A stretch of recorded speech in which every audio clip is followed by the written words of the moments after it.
Payot libraire et l'Hebdo vous présentent Marque-Page.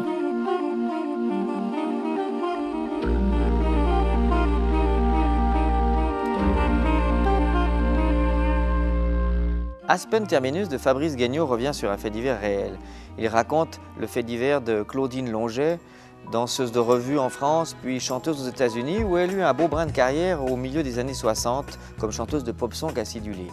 En mars 1976, elle tire une balle sur son amant du moment, Spider Savage. Mystère, crime passionnel, accident, l'histoire est tout à fait passionnante et vous collera à votre fauteuil durant ce début de printemps.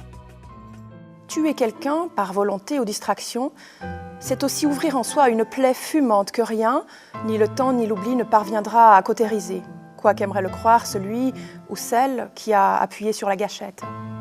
Quelques amis avaient maintenant rejoint le père Jepson et dit quelques mots, puis ce fut à nouveau le silence du recueillement avant la séparation.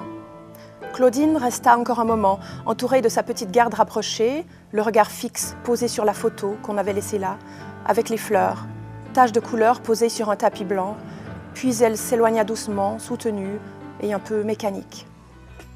Fabrice Guegnaud a mené pendant 2 ans l'enquête pour écrire ce livre.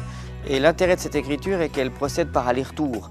Il y a des chapitres au fond où il raconte son enquête, où il raconte les gens qu'il voit, notamment à Aspen où s'est déroulé le drame et où vit toujours Claudine Longet aujourd'hui.